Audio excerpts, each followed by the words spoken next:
Welcome back to Sita Institute of Science, and I am back with the chapter Elements of Group 16, 17 and 18. Okay?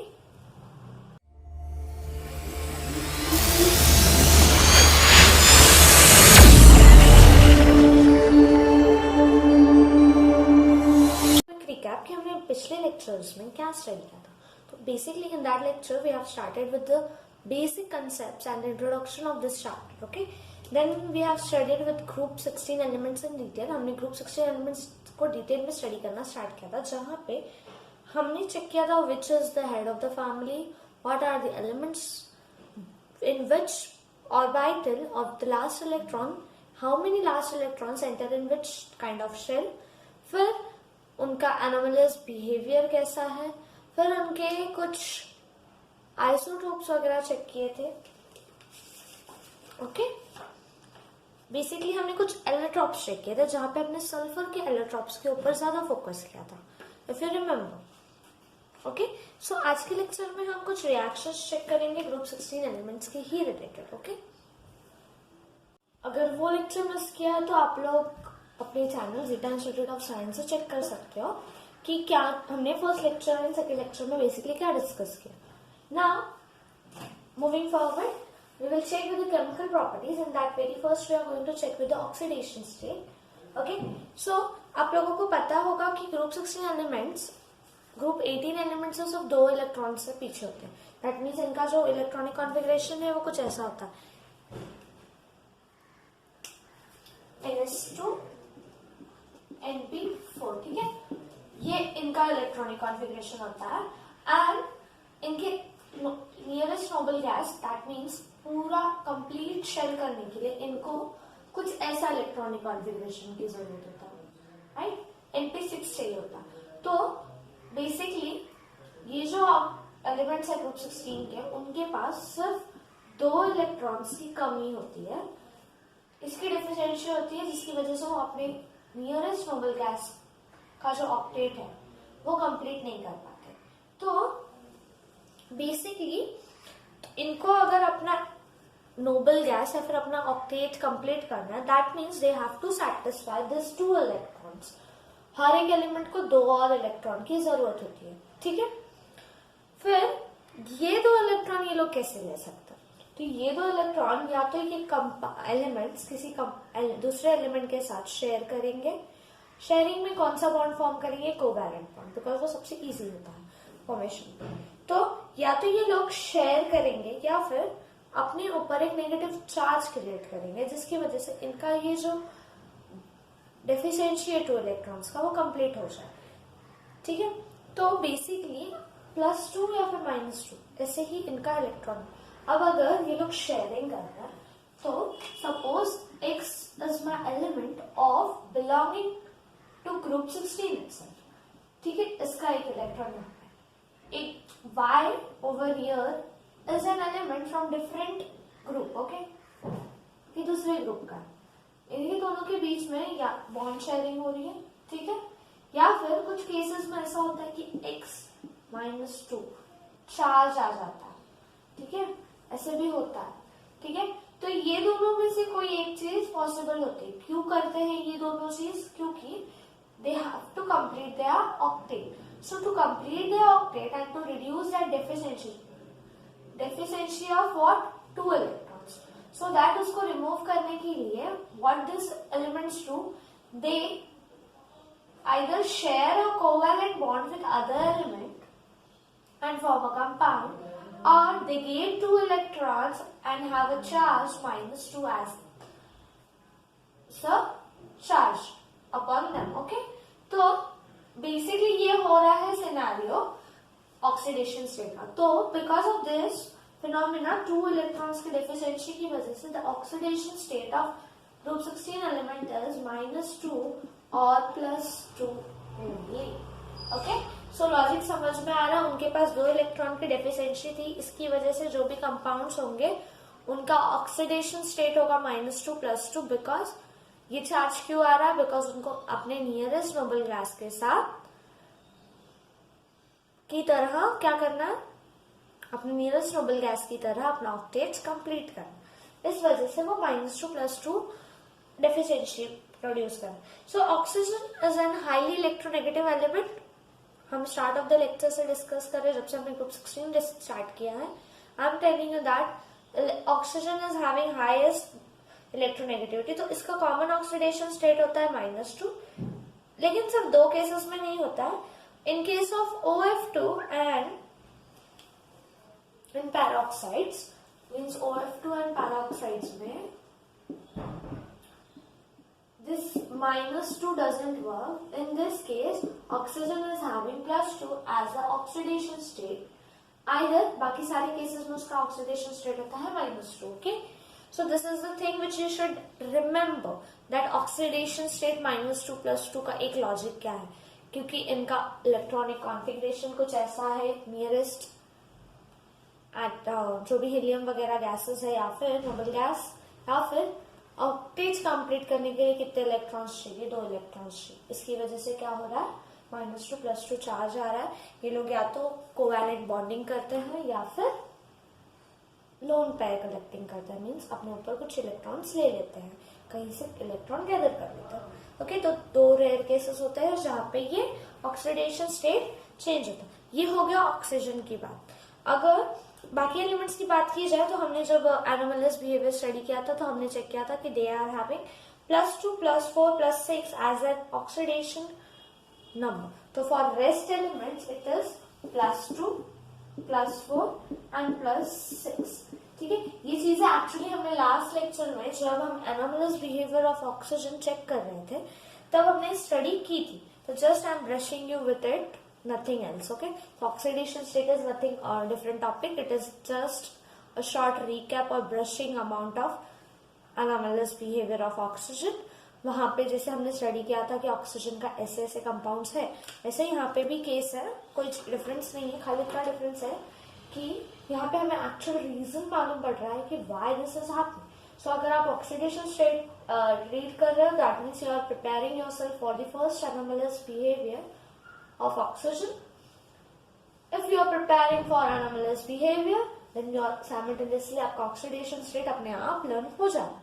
Okay, so keep these things in mind. Theory part में भी आप लोगों को keywords निकालने होते हैं, क्योंकि you cannot mug up with the whole content given on your textbook. Okay, तो आप लोग क्या point read कर सकते हो या फिर क्या चीजें याद रखनी है, key things जो important है, not all the things. Try to sort the things and study. Okay, because जब आप sort करके studies करोगे that it will be easy to digest. अगर suppose an example out of your chemistry, अगर आप full chapati, you are taking one chapati and you are trying to eat the whole chapati in one bite, it will not be able to digest. वो आप खा नहीं सकते पूरी एक चपाती साथ में, right? बट जब आप उस चपाती को ब्रेक डाउन करते हो स्मॉल पीसेस में, फिर उसको खाने का ट्राई करते हो, तो that time it is easy to digest, it is easy to chew. वो खाने में इजी होता है. Same is with the studies. अगर आप ऑल ओवर स्टडीज करोगे तो इट वोंट वर्क. इफ आप थोड़ा थोड़ा ब्रेक डाउन करके उसको पार्ट्स में कन्वर्ट करके स्टडी करो तो इट विल वर्क. ओके, तो ये चीज याद रखो, क्योंकि already you have left with 2 to 3 months. Boards कब है, मई मंथ में है, अप्रैल मंथ में, आप लोगों को भी नहीं पता कुछ फिक्स. ठीक है, but this is the time where you should revise the topics, not instead of starting the study. आप लोगों को यहाँ पे स्टडी स्टार्ट नहीं करनी है, आप लोगों को आपकी स्टडीज के रिविजन करने का टाइम है ये. ठीक है, तो ये चीज आप ध्यान में रखो कि ये टाइम जो है वो रिविजन टाइम है. यहाँ पे आपको जो चीजें आपने ब्रेक की थी उसको स्टडी करने का वक्त है. कोई स्टूडेंट्स अगर जिसने अभी तक स्टडी स्टार्ट नहीं किया ना, बेस्ट सजेशन अभी स्टार्ट कर लो स्टडी. ब्रेक डाउन करो, पार्ट्स डिवाइड करो, इंटरलिंक करो कि कौन सा टॉपिक कहाँ पे लिंक है, और उस वाइज स्टडी करने का अब स्टार्ट करोगे तो भी at least you will score a good marks in your board exam. Okay, मैं एंट्रेंस की बात नहीं कर रही हूँ बिकॉज एंट्रेंस का पोर्शन इज डबल. तो अभी स्टार्ट करना इज लाइक कांटे पे पास होना. ठीक है, तो ये let's back to our studies. This was all over the oxidation state. Okay, something chemical reactivity towards hydrogen. जो oxidation state था it was about the chemical property. Okay, अब हम चेक करेंगे कि कौन सा कंपाउंड कौन से कंपाउंड मीन्स कौन से एलिमेंट के साथ आके क्या रिएक्शन देता है. ओके, सो जो भी एलिमेंट्स ग्रुप 16 में आते हैं they actually react with hydrogen and form hydrides. Okay, ये लोग हाइड्राइड्स फॉर्म करते हैं.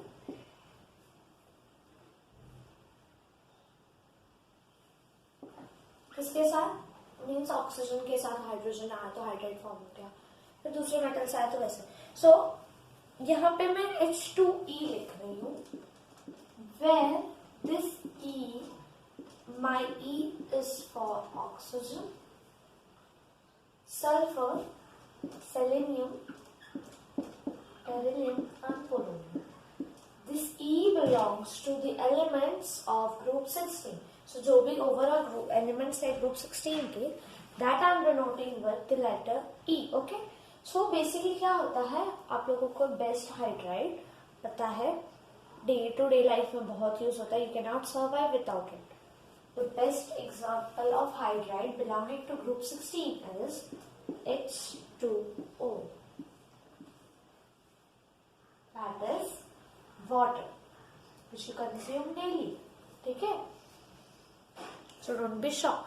So ये जो भी चीजें हैं मीन्स H2O फॉर्मेशन होता है, H2S फॉर्म होता है, H2SE formation, H2TE and H2PO. These are some of the examples कि ऐसे ऐसे कंपाउंड्स फॉर्म होते हैं. तो अगर H2O की बात की जाए, अब इनकी इंडिविजुअल प्रॉपर्टीज की मैं बात करूंगी. सो आई जस्ट वांट दैट कि मैं बोर्ड पे वो प्रॉपर्टीज तो नोट नहीं कर रही हूँ, बट साइमल्टेनियसली जब आप सुन रहे हो तो आप लोग वो नोट करते हैं जो अपनी बुक में. So H2O, talking about the very first hydride of group 16 element. तो what is the property of this? So this actually you know that water की क्या प्रॉपर्टीज है. Any idea what are the properties of water? Daily use करते हो तो कुछ चीजें तो आपको मालूम पड़ी गई होंगी कि हाँ बाबा वाटर इज लाइक दिस. है क्या कोई हमारे लेक्चर में जिसको पता नहीं है कि what is actually water, what is H2O? I hope कोई नहीं होगा, because this is the thing which we are doing from, which we are getting from our birth. हम वाटर उस टाइम से कंज्यूम कर रहे हैं. ठीक है, तो what actually is the property of water? Water is colourless. उसको कलर नहीं होता, आप जो भी कलर ऐड करते हो वो कलर में दिखने लगता है वो, राइट? वाइट एकदम ट्रांसपेरेंट कलर है, मीन्स कलरलेस है पूरा वो. आप उसको रेड कलर की बॉटल में डालोगे वो रेड हो जाएगा, येलो कलर की बॉटल में डालोगे येलो हो जाएगा. Anything it will take the colour of that thing. तो basically it is colourless. Then water is odourless. Do you have anyone, किसी ने ऐसा है क्या, किसी ने वाटर को स्मेल किया, उसको कोई फ्रेग्रेंस आई, कोई ओडर आया? इफ आया है it will be having some other compound. Okay, so because हमारा जो वाटर है it is colourless, odourless liquid. ठीक है, अगर बात की जाए H2S, H2SE and H2TE and H3PO की, तो this are colourless but having a very bad smell, pungent smelling. Okay, so it is having odorless and this all are having bad smelling, that is pungent smelling. Okay, pungent in a sense something which is not tolerable. उड़े में से जैसे smell आती है ना, बदबू type, we are not able to handle that smell, वैसे है कुछ इसका. Okay, and it exhibits, these are certain kinds of poisonous gas. Okay, तो ये सारी चीजें जो है ना वो poisonous gas की तरह कुछ कंडीशंस में आती है. अगर इनके हाइब्राइड के अंगुलर स्ट्रक्चर की बात की जाए तो they are having sp3 hybridisation. Okay, sp3, आई होप आप लोगों ने ये हाइब्रिडाइजेशन सुना होगा. ठीक है, एंड इनका अगर स्ट्रक्चर की बात की जाए तो I am just drawing a rough structure for water, not mentioning with the angle, but I'm just showing you all the rough structure. तो इनका hybridization is sp3 hybridization. I hope what I'm saying you are getting and noting down simultaneously. Okay, sp3 hybridization है. अगर water का structure होगा तो this oxygen पता है water के स्ट्रक्चर में H2 होते हैं, ऑक्सीजन का एक ही मॉलिक्यूल प्रेजेंट होता है. So oxygen is in the center over here, and here is one hydrogen, another hydrogen over here. कुछ ऐसा स्ट्रक्चर होता है जहाँ पे ये एंगल बनता है. ठीक है, कुछ 72 डिग्री 72 पॉइंट समथिंग पिकोमीटर्स का ये एंगल होता है. It's like this structure. Okay, where this is centered with oxygen and over here 2 hydrogen atoms. Okay, so ये ओवरऑल ऐसे एंगुलर स्ट्रक्चर होता है. तो बाकी एलिमेंट्स के केस में भी वही होता है. वो जो दूसरा एलिमेंट होगा वो यहाँ पे सेंटर में होगा एंड दोनों हाइड्रोजन साइड में होंगे. ठीक है, and this hydrides are weakly acidic in nature. जो भी हाइड्राइड्स फॉर्म हो रहे हैं they are actually weakly acidic in nature. ठीक है, ये चीज याद रखना, इनका एसिडिक नेचर कैसा है. दे आर वीकली एसिडिक, मतलब एसिड की जो प्रॉपर्टी है वो बहुत कम होगी. एंड ये एसिडिक प्रॉपर्टी कैसे इंक्रीज होगी, जब थर्मल स्टेबिलिटी हमारे कंपाउंड की इंक्रीज होगी. That thermal stability, if this increases automatically the acidic character also increases. ठीक है, एसिडिक मीडियम जो है हमारे हाइड्राइड्स का वो कैसे इंक्रीज होगा, जब थर्मल स्टेबिलिटी इंक्रीज होगी. अगर हमको उसका डिक्रीज करना है तो थर्मल स्टेबिलिटी को डिक्रीज कर देंगे. जब थर्मल स्टेबिलिटी डिक्रीज हो जाएगी तो वो एसिडिक जो कैरेक्टर हाइड्राइड्स में आना स्टार्ट हुआ था या फिर था प्रेजेंट, वो रिड्यूस होना स्टार्ट हो जाएगा. ठीक है, एंड जनरली थर्मल स्टेबिलिटी या फिर ये एसिडिक प्रॉपर्टी जो होती है हाइड्राइड्स में वो क्यों रिड्यूस होती है, ताकि हम वाटर मॉलिक्यूल फॉर्म करें. सो जैसे जैसे हम वाटर मॉलिक्यूल से लेके H2O से लेके HTE तक जाते हैं, मीन्स यहाँ तक जाने तक जो हमारा एसिडिक प्रॉपर्टी होता है वाटर में मीन्स हाइड्राइड में, वो डिक्रीज होता है. ठीक है, सो क्योंकि हमें एसिड नहीं कंज्यूम करना basically, right. We can not consume acid day to day. Water acidic होता तो हम उसको कंज्यूम कैसे करते, राइट.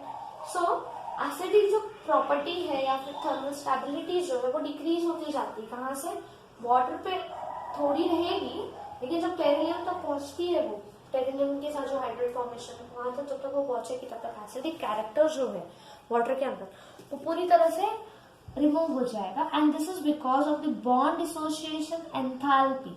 बॉन्ड डिसोसिएशन एंथैल्पी की वजह से, मतलब बॉन्ड्स क्रिएशन वगैरह की वजह से ये डिक्रीज होना स्टार्ट हो जाता है. ठीक है, ये हो गया ग्रुप 16 का.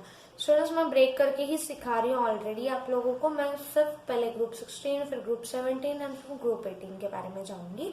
मैंने आप लोगों को पहले ही बोला है.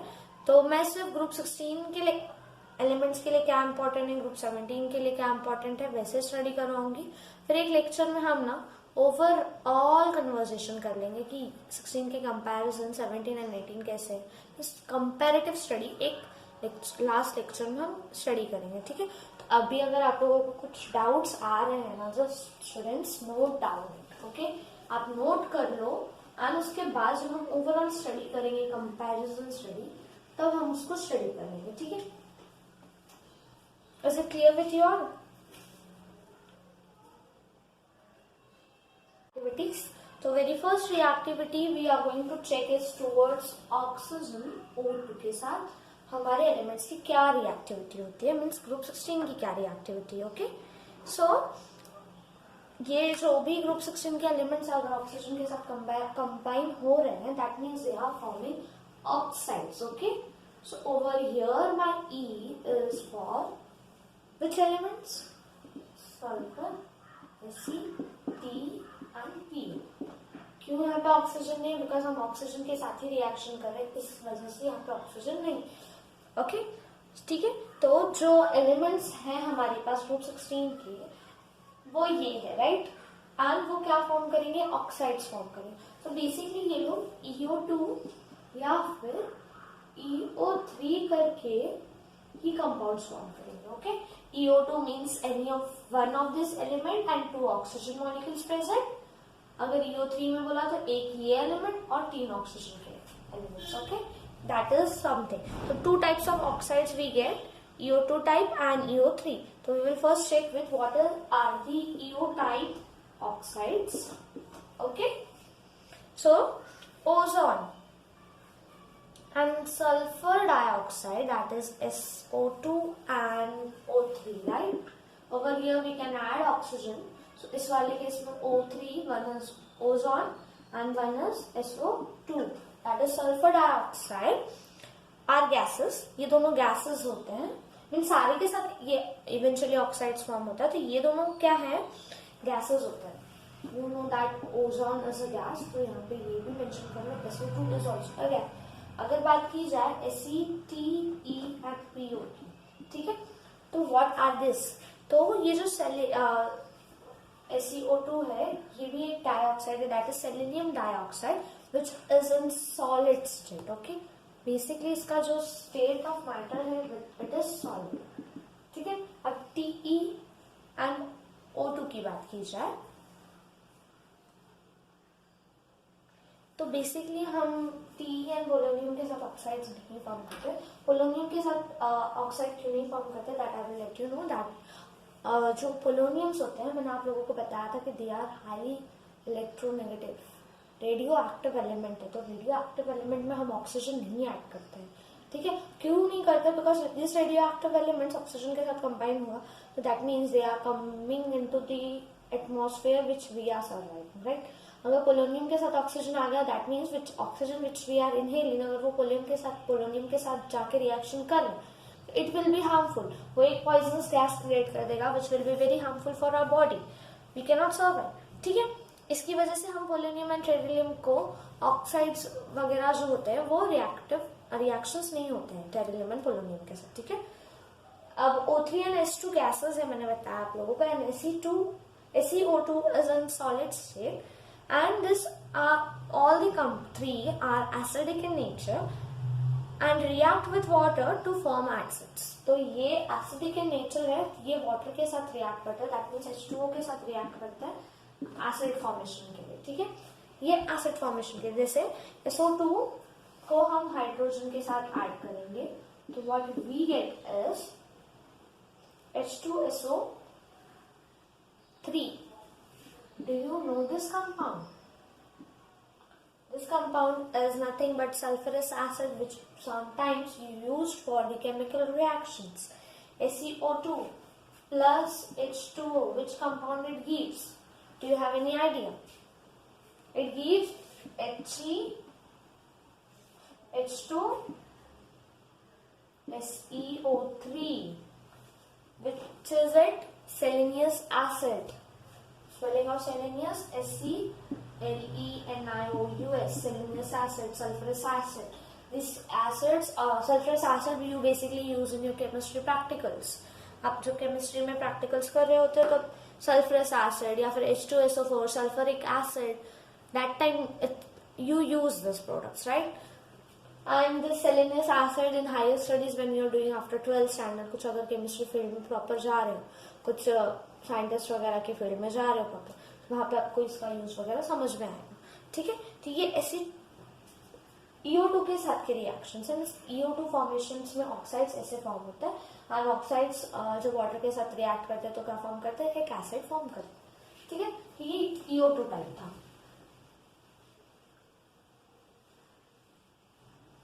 Now if we talk about EO3 type of oxide.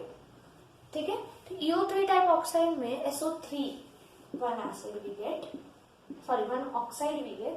That time we also get one oxide as SeO3 and TeO3.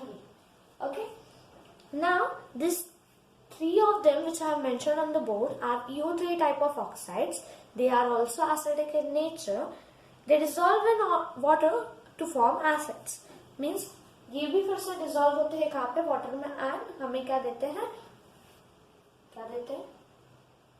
Acid देते हैं. जैसे first reaction SO3 plus H2O gives H2SO4.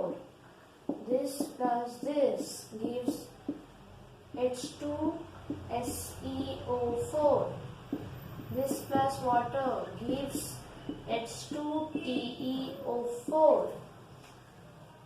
ये सारी चीजें एक्चुअली एक लॉजिक लगाना है कि वाटर ऐड करके सिर्फ ऐसे, सो एक रिएक्शन भी आया कि बाकी एलिमेंट्स के साथ रिएक्शन करना इजी हो जाएगा, right. So H2SO4 is sulphuric acid which you already know, आप उसको हमेशा यूज कर दो। This two are something new for you, तो I will tell you the names. This is selenic acid and this is telluric acid, okay. This is selenic acid, okay, and this is telluric acid, ठीक है। तो ये दो types के acids हैं। तो EO3 type oxides में selenic acid, telluric acid and sulphuric acid हमें मिलता है, ठीक है। When Re is belonging to one of the element from group 16 only, क्योंकि हम ग्रुप 16 स्टडी कर, तो O2 के साथ ये रिएक्शन होता है। अब हम हमारा O2 के साथ रिएक्शन वाला कंसेप्ट जो है वो खत्म हो गया है यहीं पे, because we are not doing और studying this time at about the group 17 and 18, तो हम उसके रिएक्शंस नहीं स्टडी करें, राइट।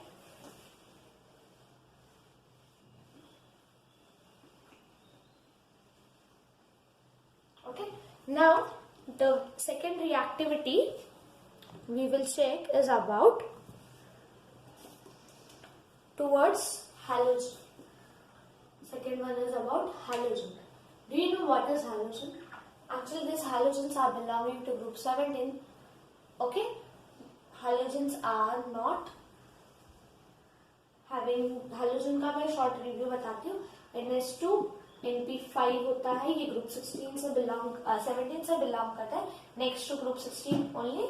इसमें आते हैं chlorine, fluorine, bromine, iodine, main elements, जिसमें हम मोस्टली रिएक्शंस करते हैं क्लोरीन के साथ, ब्रोमीन के साथ, एंड फ्लोरीन के साथ हम कुछ रेयर रिएक्शंस करते हैं, आयोडीन के साथ हम कोई रिएक्शन नहीं करते, ठीक है। सो ये हमारे हैलोजेंस है एक्चुअली। तो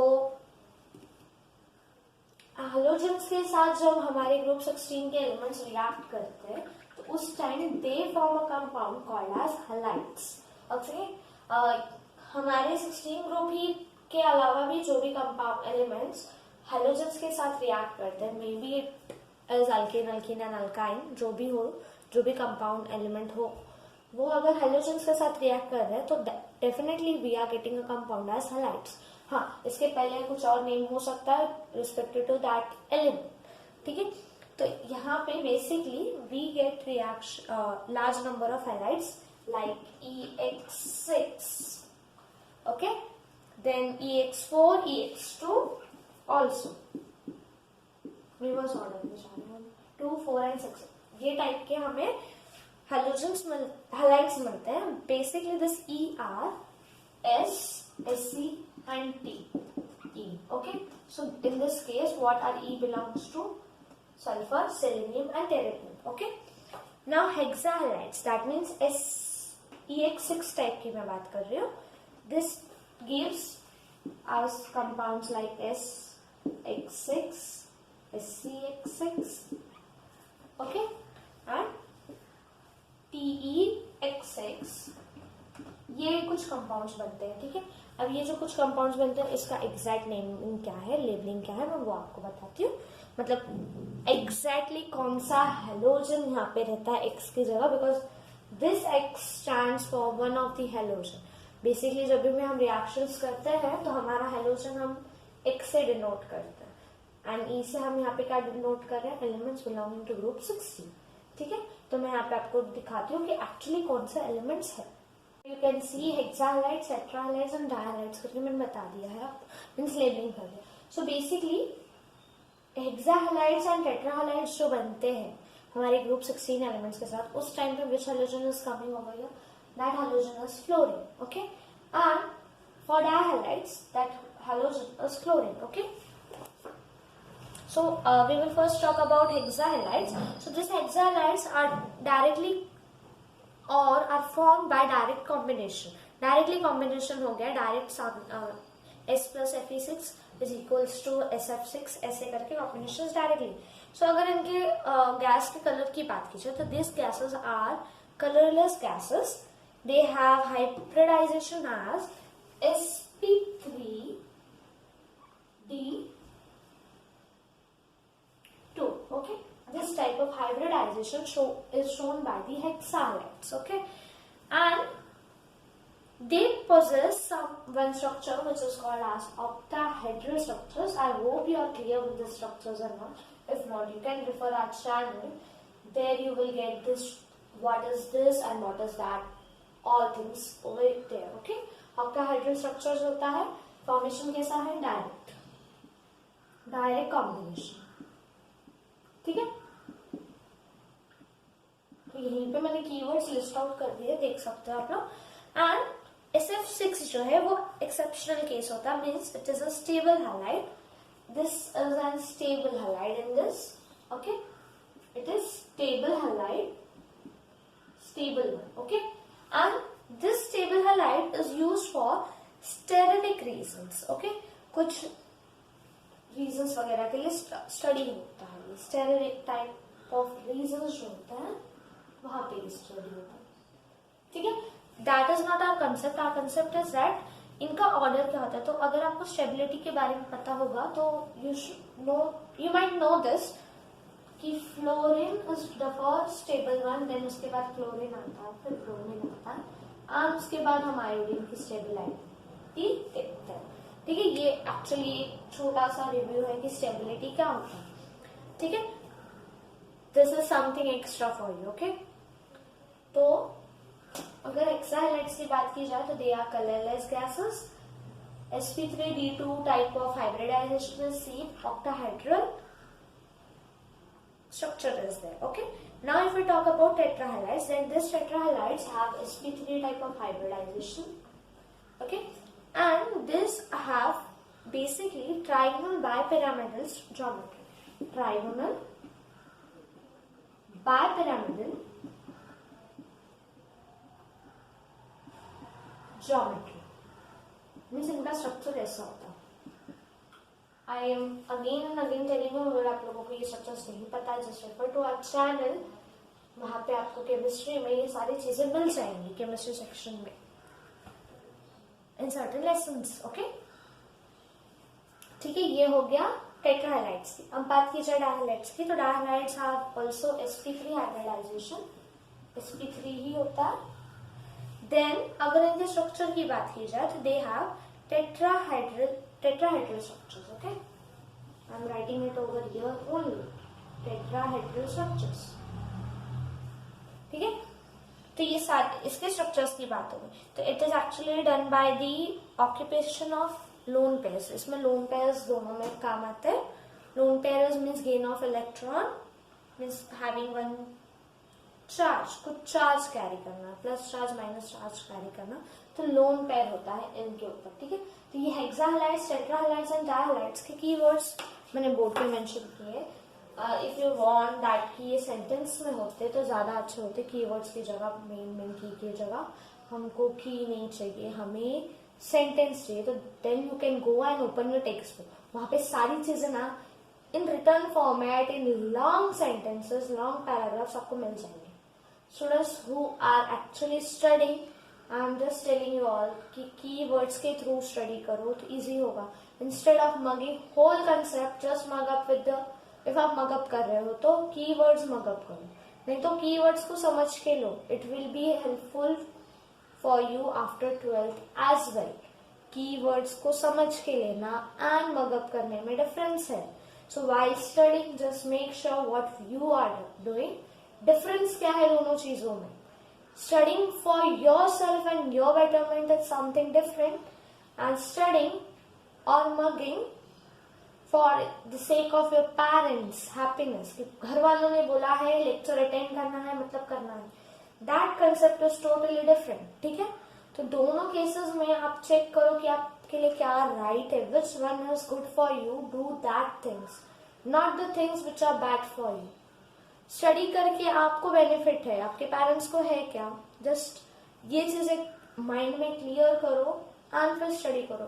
this is the high time for your 12th boards. I know that इस टाइम पे ना पेरेंट्स का बहुत ज्यादा प्रेशर होगा, because we all have gone through that situation.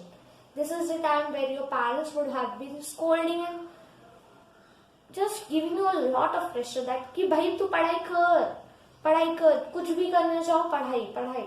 ये चीज से आपको टॉन्टिंग मिल रही होगी.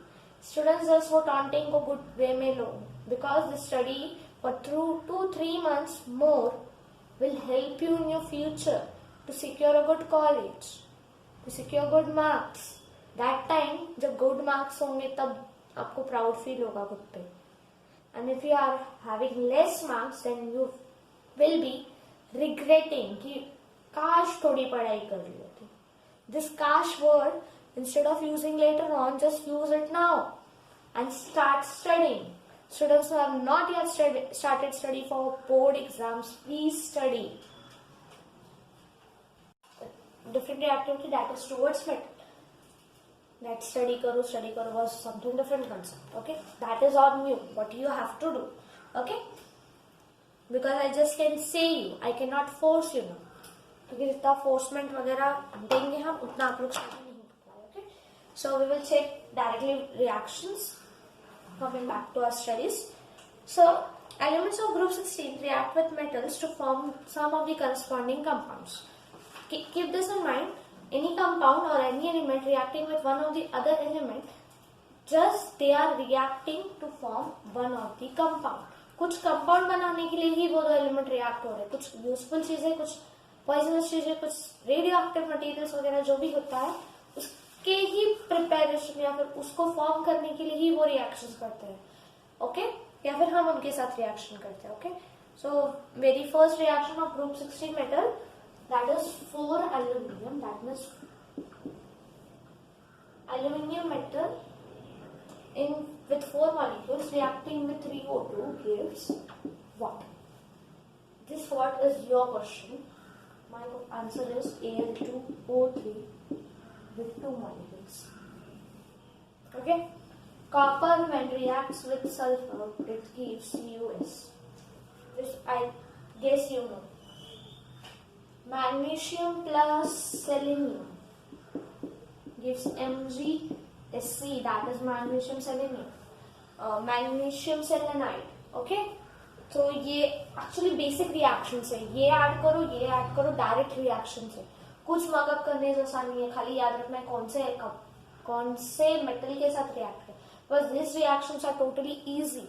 अगर आप लोगों ने स्टडी की है ऑल ओवर पूरे 12th में तो आप लोगों को समझ में आ रहा होगा कि बाकी के रिएक्शंस में कितनी कॉम्प्लिकेशंस है एंड यहाँ के रिएक्शंस में क्या कॉम्प्लिकेशंस. ओके, तो ग्रुप 16 एलिमेंट्स का कुछ इतना ही मेटल के साथ रिएक्शन है, इससे ज्यादा कोई रिएक्शन नहीं है. ठीक है, तो just note down with this. Okay, हमारे जो रिएक्टिविटीज थे केमिकल प्रॉपर्टीज वगैरह वो हो गया. हमें डाई ऑक्सीजन समथिंग O2 के रिलेटेड जाना था. तो बेसिकली मैंने आप लोगों को पहले ही बताया, oxygen exhibits as a diatomic molecule in the nature. O करके वो नहीं रहता, it always stay in the nature as O2. ठीक है, and this is the property because उसके कुछ लोन पेयर्स वगैरह इलेक्ट्रॉन साइटोसफैक्शन की वजह से वो शेयर करता है खुद के ही एक एलिमेंट के साथ. तो आज के लेक्चर में before ending with this lecture we will check with the physical properties and uses क्या है ऑक्सीजन के. उसके बाद उससे रिलेटेड जो भी कंपाउंड्स वगैरह फॉर्मेशन होते हैं वो हम स्टडी करेंगे इन द नेक्स्ट लेक्चर. ठीक है, आज के लेक्चर के इतना प्रेशर देना आप लोगों के ब्रेन के लिए इनफ है आई थिंक. सो पहले फिजिकल प्रॉपर्टीज चेक करते हैं. तो the very first property O2 का कलर कैसा. So this O2 is having no colour, it is colourless and odorless gas.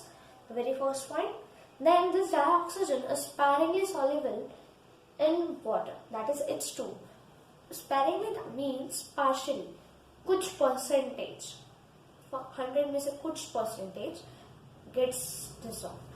Only half of the percent will be dissolving in water, not complete dissolution we get. अगर हम oxygen को water के अंदर dissolve करने का try करेंगे तो completely dissolve नहीं होगा हमारा ऑक्सीजन. हमें कुछ अमाउंट ऑफ ऑक्सीजन वैसे के वैसे वापस मिल जाएगा. ठीक है, 30.8 सेंटीमीटर क्यूब ऑफ O2, इतना क्वांटिटी ऑफ O2 कितने क्वांटिटी ऑफ वाटर में डिसॉल्व होता है? 1 litre, that is 100 centimetre cube of water में डिसॉल्व होता है. ठीक है, and that too it dissolve at a specific temperature that is 293 kelvin. Okay, kelvin याद रखना, सेल्सियस मत लिखना please. Okay, so this O2 dioxygen is sparingly soluble in water. 30.8 centimeter cube of O2 dissolves and 1000 centimeter cube of H2 at 293 Kelvin. Okay, अगर आप बात करोगे तो थोड़ा सा भी जो क्वांटिटी होता है वाटर का, अगर वो डाइऑक्सीजन थोड़ा सा भी डिसॉल्व हो गया है कहीं पे, तो मराइन लाइफ जो होती है, aquatic life, I hope you know what is aquatic life, sea वगैरह में, तो वहां पे अगर थोड़ा भी ऑक्सीजन डिसॉल्व हो चुका है उस वाटर में, तो वो marine life and aquatic life के लिए यूजफुल होता है, वो लोग वहां पे रह सकते हैं। अगर ऑक्सीजन थोड़ा सा भी सी वाटर में डिसॉल्व हो गया, that means it is sustainable and it allows marine life to survive in that. ठीक है, मराइन लाइफ में वैसे सर्वाइव कर सकते। Okay, dioxygen it liquefies at 90 kelvin and freezes at 55 kelvin. Okay, so oxygen के 3 stable isotopes होते हैं, one is having the 16, 17 and 18 atomic number or mass. Atomic mass, atomic number is same for everyone. Okay, so 3 stable isotopes है. Okay, O2 exhibits paramagnetism. Magnetism जो nature होता है वो oxygen में कौन सा होता है, पैरामैग्नेटिज्म होता है। ठीक है, and it is a molecular oxygen. Okay, so this 5 things I have written with the keywords में ही मैंने यहाँ पे फिजिकल प्रॉपर्टीज लिखे। अगर आपको लॉन्ग सेंटेंस में चाहिए तो you can refer your text book, I have no issue with that. Text book का पेज नंबर भी मैं बता देती हूँ, 149 पे ये टॉपिक आपको मिल जाएगा, टेंशन मत। This are the keywords, students who want to note down this keywords just note down it quickly. Okay, oxygen के यूजेस का मीन्स डेली लाइफ में आप उसको बहुत ज्यादा यूज करते हो ऑक्सीजन को, तो बेसिक यूजेस क्या है वो मुझे बता दो कोई, anyone? Okay, I am listing with some of the uses, just take with it कि आप लोगों को कौन से डेली चीजें पता थी उसमें से। So the very first is for respiration. Okay, तो रेस्पिरेशन कौन कौन करता है डाइऑक्सीजन का या फिर O2? Basically we human beings and animals, overall animals बोलेंगे, animals are some of the aquatic lives, so they need dioxygen. So dioxygen is important for respiration of animals as well as aquatic life. Then it is used in the manufacturing of steel production में dioxygen use करते हैं। Okay, it is used as oxyacetylene flame and this flame actually is used for welding and cutting of metals. So जहाँ पे भी metals काटने के लिए जो something लाइट पास होती है, वेल्डिंग वगैरह करते हुए जो लाइट होती है, हम बोलते हैं ना उसको नहीं देखना चाहिए, it will pain our eyes. That flame, जो फ्लेम रिलीज होती है while cutting the metal, that is actually oxyacetylene flame. Okay, so ये चीज आपको पता नहीं होगी, हमको पता है वो वेल्डिंग वगैरह करते हैं, हम लोगों ने बहुत जगह देखा होगा, बट वो which type of flame it is this flame and that flame is actually dioxygen. ठीक है, वो फ्लेम डाइऑक्सीजन होता है। ओके, तो ऐसे हमारे डे टू डे लाइफ की ऐसी कुछ चीजें जो हमें पता नहीं एक्जैक्टली वो है क्या। ठीक है, बट हम यूज हमेशा करते हैं। ठीक है, ऑक्सीजन सिलेंडर्स, ये ऑक्सीजन सिलेंडर्स अगर आपको हॉस्पिटल्स वगैरह में जाओगे, बोलते हैं पेशेंट्स को ऑक्सीजन की कमी, ऑक्सीजन सिलेंडर्स लाओ। So basically there also we use this oxygen cylinder. फिर high altitude flying and mountaineering करते हैं तो हमारा जो टेम्परेचर होता है मीन्स हम धीरे धीरे हाइट पे जाने लगते हैं, राइट। बेसिकली जब हम माउंटेनियरिंग या फिर एल्टीट्यूड फ्लाइंग कर रहे हैं तो उस टाइम पे हम हाइट पे जा रहे हैं and at certain height oxygen जो है वो कम होता है, मीन्स जितना आप ग्राउंड को के पास हो, ऑन द लैंड हो, उतना आपके पास ऑक्सीजन ज्यादा है। जैसे जैसे आप हवा में जा रहे हो उतना ऑक्सीजन कम होता जाएगा। एंड टू मीट और टू सेटिस्फाई, अगर उस टाइम पे ये सफोकेशन वगैरह हो गई किसी को या फिर कुछ प्रॉब्लम हो गई कि ऑक्सीजन पूरी तरह से, तो what they will do is they will use the oxygen which is present in the oxygen cylinders। तो वो लोग ऑक्सीजन सिलेंडर्स यूज करते हैं to get oxygen, तो उनको ऑक्सीजन डेफिशिएंसी ना हो, सफोकेशन फील ना हो हाई एल्टीट्यूड पे जाने के बाद। Okay, it is also use as combustion of fuels.